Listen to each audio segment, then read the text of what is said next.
nerds. It is 12:30 on Thursday, and that means it is time for the drop. So you're thinking to yourself, you're not at Cactus Music, and that's not Quinn Bishop. So you are correct. Quinn is off. He needed a day off, and we got to give. He's got an empire to run. Anyway, this is Mr. Jeff Davis, the president of the 43rd. We'll explain that later. So he is a longtime friend and a huge music enthusiast. So are you ready to do this? Absolutely. All right. So we decided we're going to do top 10 records from our record collection. And you can't see it back here, but there's a ton of vinyl everywhere. But we are in this very cool music room here in kind of sort of the Garden Oaks-ish area. All right. You ready to start it off? Let's go. I'm going to do it.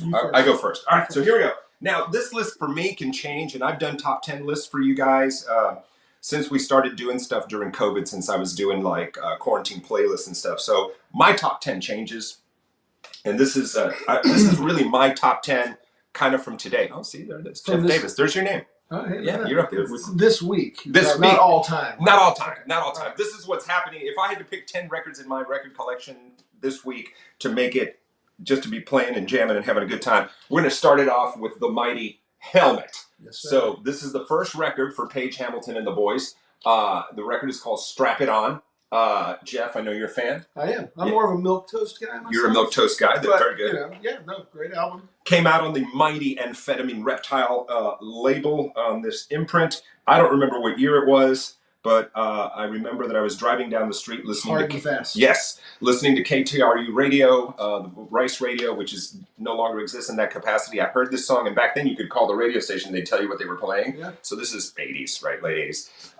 And I went and bought the record. So all right, was that back in the 411 days when you called? Yes, pretty much. All right, you're up. Okay, you're up. So I was told it was the top 10 of all time, but I couldn't do that. So we're just going to go this week. Right. So we went with Led Zeppelin, In Through the Outdoor. Oh, man, so good. Not only is the album cover very Michael Jackson inspired, yeah. But and I know there's probably better Led Zeppelin albums in a lot of people's opinion, but this is my favorite. It's a killer record. It's a weekly play for me. Yep. I like to pick albums that I don't have to change after the first track, so this would be one of them. Yes, that's why they call them long play. Long play, yeah. That's right. And the last album with Mr. John Bonham. That is correct. All right, so this record, it's a live record, and for the casual fan, they don't know that this was actually the first Jane's Addiction album. So this came out on the Triple X label. It's basically them doing a live show.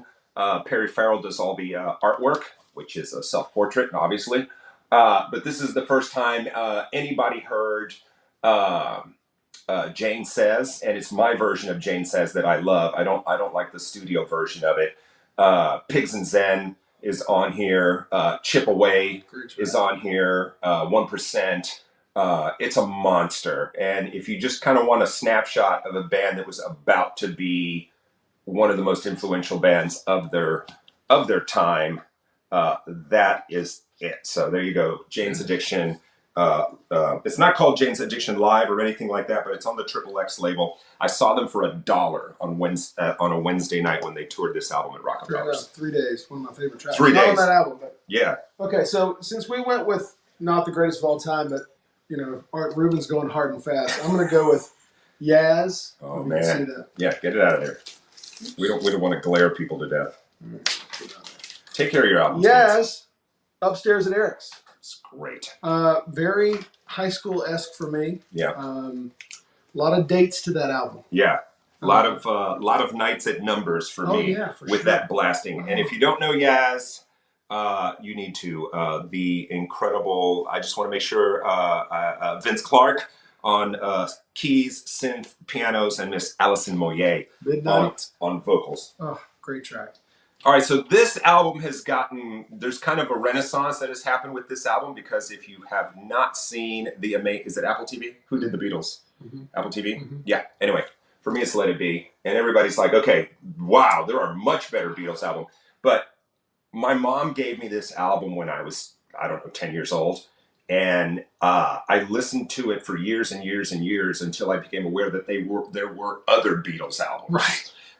So to me, much like you and Led Zeppelin, this is kind of the record. And now these photos have come to life because we've seen the incredible documentary, which if you haven't seen it, you need to see it, because whether even if you don't like the Beatles, just the way some of the most classic music we know today was created. You watch these guys actually they're like oh, For sure. boom, and it turns into Two of Us or I've Got a Feeling or Get Back. There is a great part. Other than the Abbey Road walking across the street scene, that's probably the second most popular T-shirt the Beatles made was the Let It Be T-shirt. Oh, absolutely. That was actually on my list. It got moved, but understood. Yeah, I thought we were going to have something we're talking about. And of course, if you don't know the significance in the urban mythology around Paul being the only one with a colored background, look it up. Nice. Okay, so this is something I listen to at the house. It's probably not on your list, but I picked it up in a collection that I bought, which is Otis Redding. Oh my goodness! And Carla Thomas. If this doesn't light your fire, in the famous words of Ruben Dominguez, your wood's wet. Yes. This is a good 5, 6 o'clock in the afternoon, first glass of wine. Yeah, man. I mean, just no real knock on wood. Maybe the most popular one that you would be familiar with, but just a great album to let play both sides. And that's what you want, man. Yeah. Because, the kids, records. I've got a daughter, Jeff's got a bunch of kids. It's just SoundCloud or streaming or Apple Music, and it's one song and done. Everybody's one song and done. The music industry's kind of gone back to what it was in like when rock was born in the 50s. It's a singles game now almost. It's kind of crazy. Yeah. Well, the kids like to dibble dabble in the album. The kids like to be careful touching my stuff. I know. My daughter, I remember early on one time she grabbed one of my albums and she's like, "Dad, why is this CD so big?" She took it out. Because that was a long time ago. Wow. All right. This is Mr. Robert Palmer. And this is an album he did called Looking for Clues. And if I'm not mistaken, the video for the song Looking for Clues was one of the early videos that MTV had. So they played the living crap out of it. But he plays almost every single song on here. And this is years before he became Power Station or even Addicted to Love, Robert Palmer. There was actually 70s Robert Palmer before this. Right. One of the great rock and roll voices of all time. You always say you could listen to this guy sing the phone book back when there were phone books. But I'm telling you, put it on, start to finish. There isn't a bad song on here. It's new wavy. It's rockish. It's insane. It's really good. A little bit of Devo influence. That's what I'm saying. It's all these, and the cool thing is, one of the cool things here, recorded at Compass Point Studios in the Bahamas, where that became a hot place to record. I want to say Police did Zenyatta and Ghost there, I think. But Looking for Clues, kind of a squeeze. Yeah. Type. Yeah, well, he's a Brit, so there's a lot of different seasoning here. So anyway, there you go, Robert Palmer. Awesome. Okay, locals only. I almost grabbed it. One of my favorites. Billy, if you're out there. Tres Hombres. Waiting for the Bus. Yeah, track man. number 1, side 1. Yeah. I mean, this is something that my parents played back in the day of one of many ZZ Top albums, but this is one of my favorites, and it's very Texas, it's very Houston. There is not a bad track, if you call it bad track. There's not. Every single track on here is great. Jesus Just Left Chicago. I mean, it really shows the blues influence. LaGrange. Just in case, if you didn't need. Where is it? Masters Beer of Spars and Hellraisers. You can't go wrong. And I believe, I could be wrong. Here it is. This wasn't this at like Felix Restaurant or I don't know Los Tios or somebody with some classic. Looks like Tia Maria's to me, but well, it's not Tia Maria's. I don't know, but anyway, makes me hungry. It must be Los Tios. Makes me hungry. That's a good one, dude. Yeah. We're ripping through these. We might have to slow down a little bit. All right, so I came kind of late to like punk and new wave. I mean, I was aware of it, but I was still listening to like a lot of hard rock and what was eventually going to become metal. And it took a buddy of mine to kind of like say, "Hey, you need to listen to this." and then that started me going down that rabbit hole. So I was aware of these guys because I thought their name was really cool, but by the time I heard them, should I close my eyes? No. So it's Bad Brains. So this is Rock for Light. Nice. Now their first one or two albums, I think this is the third one if I'm not wrong, get all the real love from the hardcore punks, but this is an amazing record, and it's just, you know, Right Brigade is on here. Yeah, man.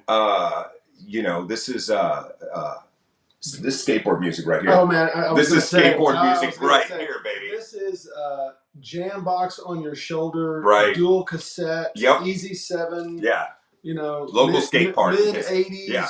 For sure, man. And I think it's the first album they did with Mr. Rick Ocasek producing, and I think he did a couple of albums with them, which is so weird. But it's the lineup we all know: Daryl Jennifer on bass, Dr. No, big ups to the mighty Dr. No, Earl Hudson, and Joseph I, also known as HR on They're vocals. Still touring though, right? I don't know. HR is not in great situations. He's had mental health issues. There's a great documentary. It's free. I think you can even see it on YouTube. I think it's called Searching for Joseph I or something, and it tells you where he is now and what happened. But it's a lot of the Bad Brains history is in there too. So definitely some good stuff. Check it out. Some of the good hardcore bands, let's say Rage Against the Machine. Some of the good skate bands today. You know, they give these guys credit for getting them where they are. It's crazy influential. Remember when they were trying to name from DC area, when they were trying to name what the Redskins name in a way, what are they going to call? So somebody posted a picture online, and it was basically a yellow helmet with the Rasta lightning bolt going through the I think the band in DC cover. That would have been amazing. Your turn, sir. All right. Well, I'm going to go back. Well, actually, yeah, you are. Let me start here. All right. So we had some college kids over here that are friends of ours, children. So friends of ours, children. So we were listening to music in here, and I said, "Well, you know, do you guys don't know anything about Van Halen 1984?" Nope.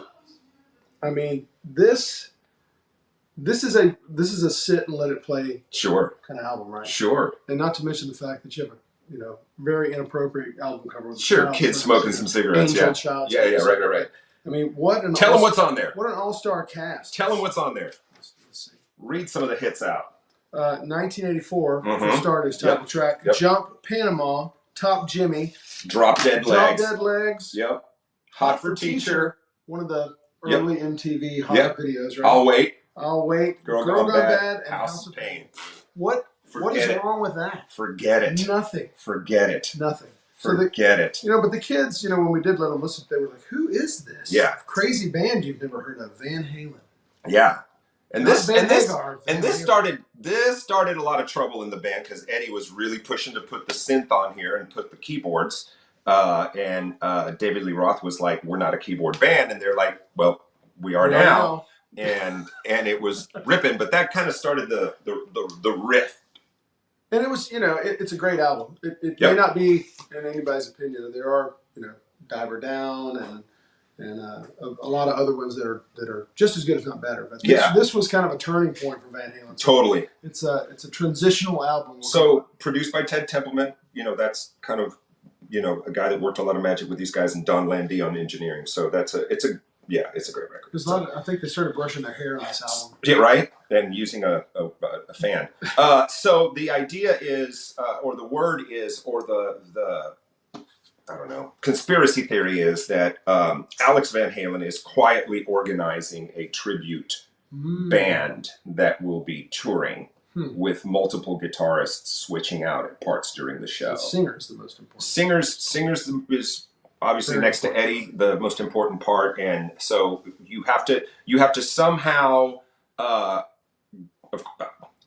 No shock to anyone, Gary Sharon from Extreme says he's available. But shout out, so for Axel. I mean, he did what? Sharon was on one or two records. I think one record. One record. Anyway, so it's the whole Dave retired from music. Who knows what happens? I'd love to see it. Joe Satriani has confirmed that he was he had a conversation with Alex Van Halen. I wonder if he can still do the splits. I don't know. I don't. But do we want to see that? Do we want? Super impressive. It would be frightening, is what it would be. All right, guys, here we go. So for me, this is Chic. And this is a really important album. Bernard Edwards on drums.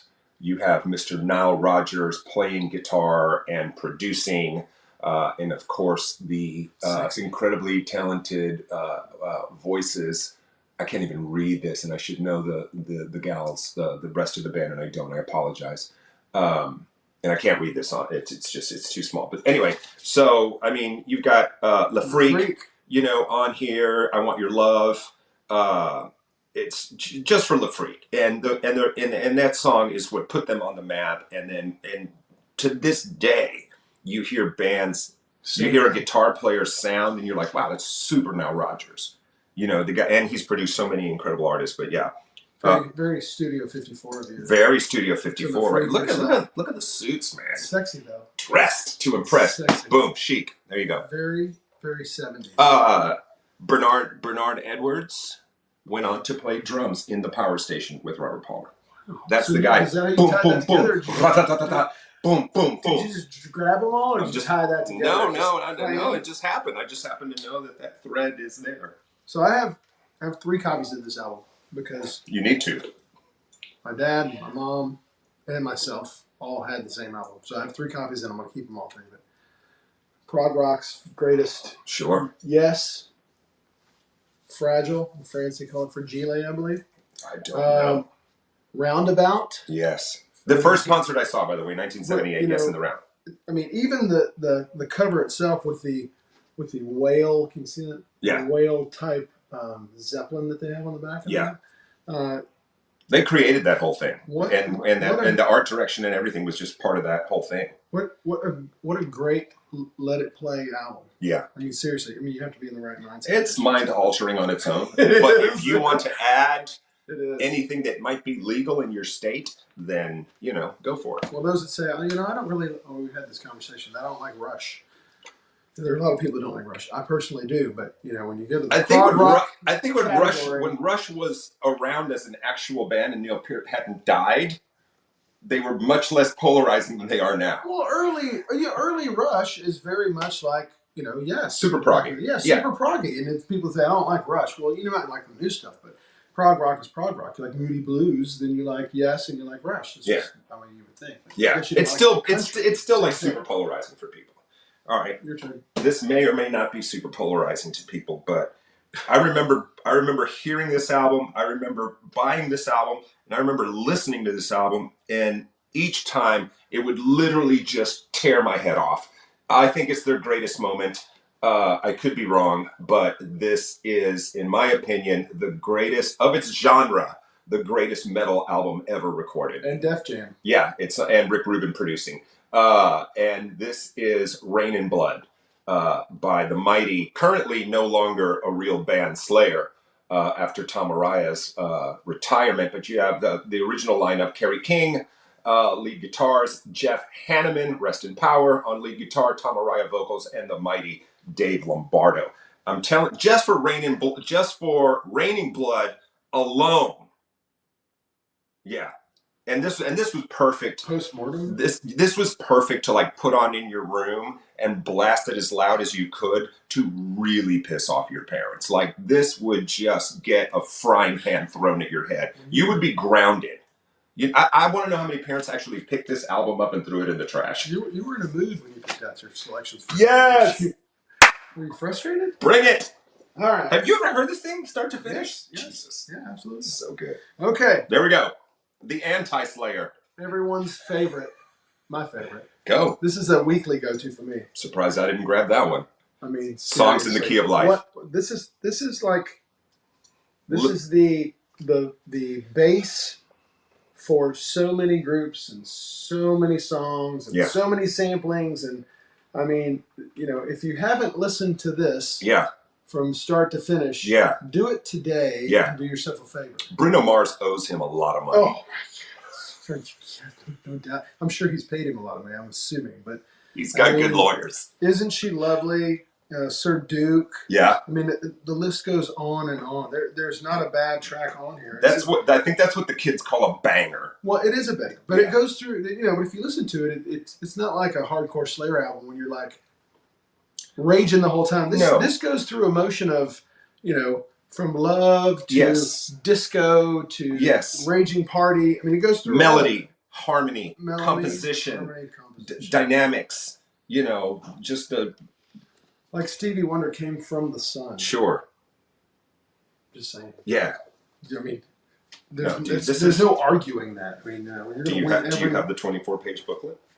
I don't. Oh gosh! If anybody has the 24-page booklet and would like to donate it, yeah. Let's see if we left anything out of here. That. I think this is on that album too. Yeah, that's just crazy. Just put it on, forget about it, let it do its thing. It's lovely. All right, another one in the series of people will say this is not their best album. There's 4 albums better than this one, and that's quite possibly true. But Combat Rock by The Clash. Again, put it on, start to finish. Joe Strummer, I want to say, at the top of his lyrical powers on this. I mean, if you just read the lyrics to this, don't even put the music on, it will blow your mind if you've never done it. Know Your Rights, car jamming, should I stay or should I go? And the funny thing is, the MTV songs and videos to the songs that were great. The deep cuts is where it's at on this one. My favorite Clash song, Straight to Hell. This is real Clash. Yeah. This isn't what you saw on MTV. This is real Clash. Yeah. Everything on here is great. And another band that they were mixing influences because, in the late 70s when the younger people of the Jamaican immigrants had moved to London, and everybody was on the dole, unemployment was raging, you had, suddenly they got introduced to reggae, they got introduced to dub. If the Jamaicans never made it to London, there would be no UB40. And those boom, boom, boom, boom, boom, boom bass lines, right. You wouldn't have Watching the Detectives by Elvis Costello. You wouldn't have 80% of the Police catalog. You wouldn't have the specials. But anyway, this is a brilliant album. And you can hate me in the comments if you want to. But it's fan-freaking-tastic. Yeah, I'm going to hold it up again. Ghost in the Machine almost made the list. Oh, I didn't grab a Police album, which I thought was amazing. Ghost in the Machine, and that, and oh god, what's the good '80s one? Zenyatta, no, Regatta, no, Outlandos. Are we talking Police? Yeah. What else was in? Oh, in the '80s. Yeah, 80s, late '80s. Synchronistic. Yeah. All right. Next up, we're going back rockish. Yeah. Everyone's favorite Bay band, Journey. Steve Perry. Yep. Ross Valori. Neil Schon. Awesome. I mean, does it get better than this? Nope. And the picture on the back is the best. I mean, Sweet and Simple. Yep. Just the Same Way. City of Angels. Love and Touch and Squeezing. I love it. This is everyone's favorite roller skate rink from the '80s band. All right, Ruben Dominguez, your mother's here to pick you up. All right, we're going to have to go fast. We've got 5 minutes left. Oh, hey. All right, so this one, for me, I find myself listening to this more and more as I get older. I don't know why, but it's never mind the Bullocks, the Sex Pistols. I love Holiday in the Sun and Bodies, and I could listen to that at least once a day. It puts me in a good mood. New documentary on that, too. Yes. All right, another daily. Woo! Brothers Johnson. Yes, sir. Do not hate on the Brothers Johnson. Yes, sir. I mean, what are we looking at here? What's the best track on this album? I'll Be Good to You. I'll Be Good to You, yeah. I mean, sampled 1,000 times. 1,000,000 times. That's one of my favorites. Bro, that's a winner. All right, so. Is it my last one? Okay, yeah, this is my last one. So you got one more? I got one and a bonus. Okay, all right, here we go. So Keith Richards.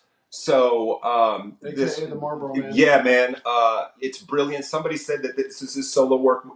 They said the best Stones album in 20 years, which of course was not a Stones album, it was Keith Richards. But the band is incredible. Waddy Wachtel's on here. Steve Jordan on drums, who is now the drummer for the Rolling Stones. It's freaking amazing. It's just light a cigarette, drink a beer, Telecaster through a Mesa buggy, boom. And a vodka. All right, last one. Take us home. Okay. Woo! Jay-Z. Mr. Carter. Blue Pent 3. Yes, sir. I mean, come on. Yes, sir. This is yes. This is a mood you have to be in. Jehovah. I mean, Empire State of Mind on here. Mm-hmm. You know, a host of other tracks. It's a great happy hour album. Shout out to the man. All right, bonus. Violator. Can you see that? Violator. Depeche Mode. And before they became everybody's favorite. It was really funny how many people mispronounce the name. But yeah, just brilliant. It's my favorite album by them. People will hate me for that. I got one more. All right, I brought an extra one. And it duplicates the band because after I heard the first Bad Brains that I was aware of, I went out and bought this. And it just gets nastier. It just gets, everything's on here that makes you want to live your life. It's a fantastic Eye Against Eyes on here, House of Suffering, Reignition. It comes out of the gate with those 3 songs. Buy this, buy a skateboard, and say we should go skating. Let's go skating. We're going to go skating. Jeff Davis. Whoa, what did I do here? Oh, that's our closing music, I guess. We're out the door. All right, guys, that is the drop. Next week, Quinn Bishop is back. We're back at Cactus Music. Now my alarm's going off. We're back at Cactus Music, 12:30 on Thursdays. And again, if you ever have suggestions or you want to see us do a specific list or whatever, but we're back to all new music next week. Thanks for being here. Peace.